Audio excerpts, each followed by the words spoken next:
Most people want to change their bad habits. They want to eat better, move more, stop wasting time, and feel more in control of their lives. Many of them try sincerely. They start with motivation, plans, and promises to themselves. Yet, after some time, often sooner than expected, they return to the same patterns. Slowly, this repetition creates a quiet belief that change is simply not meant for them. This story is about why that belief forms and why it is usually wrong. It is a story that focuses on how change actually happens when it lasts, through small actions that are repeated patiently and supported by the right way of thinking. Haruto was 40 years old when his body finally forced him to stop and pay attention. One evening, he was sitting in a plastic chair watching his children play. A ball rolled into the neighbor's garden. Haruto stood up to retrieve it. After a few steps, his breathing became heavy. When he bent down to pick up the ball, his balance failed.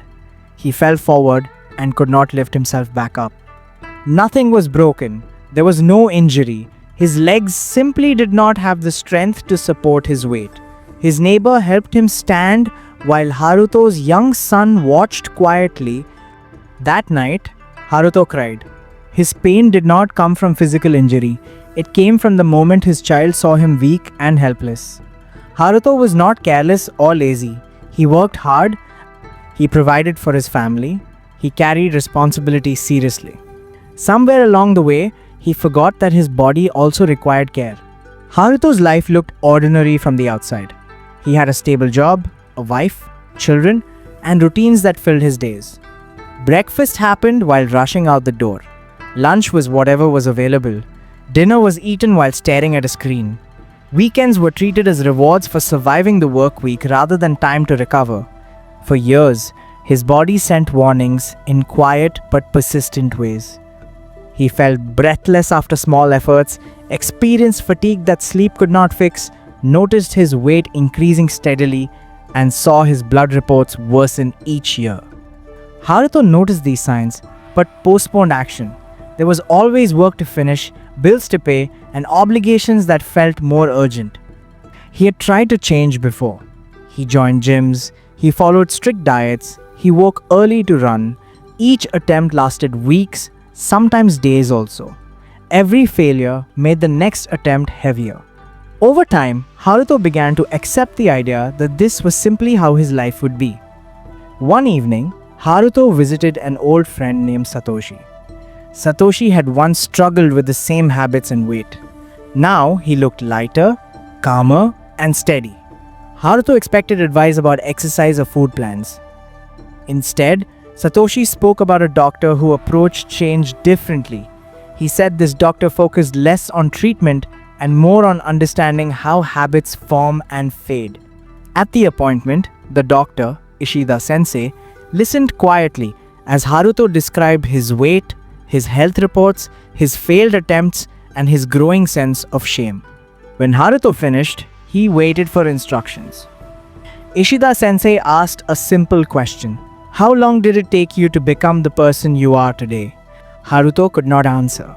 The doctor explained that Haruto had built his habits over decades, yet expected to undo them in a few months.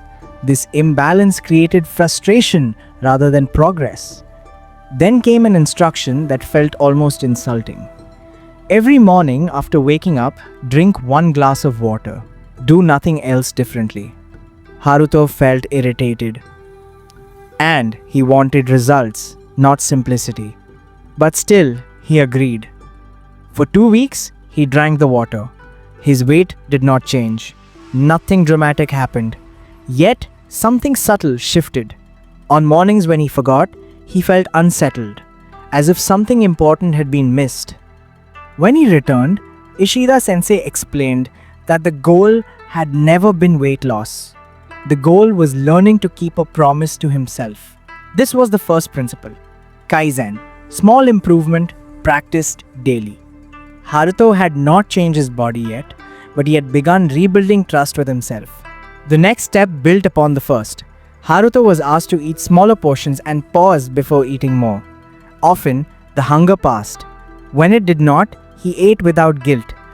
This reflected a Japanese idea known as Hara Hachi Bu, stopping before fullness.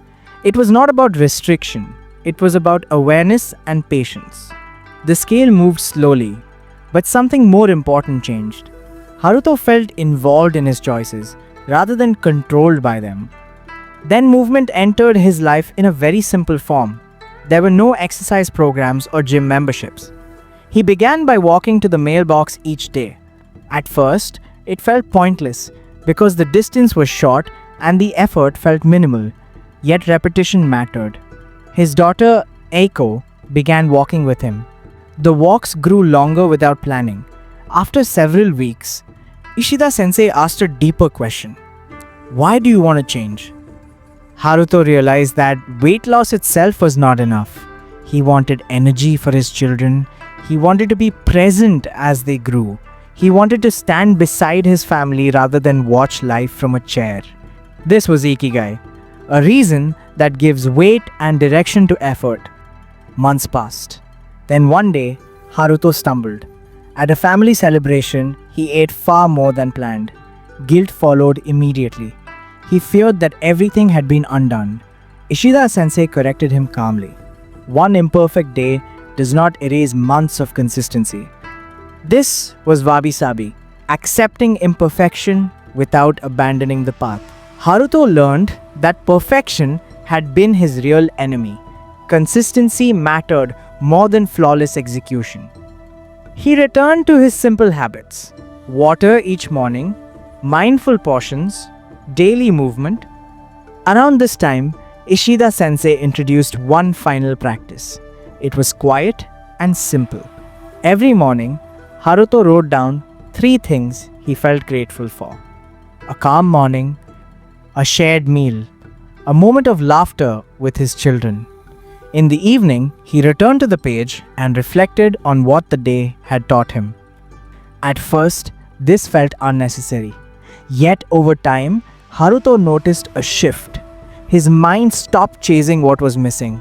His attention returned to what was already present.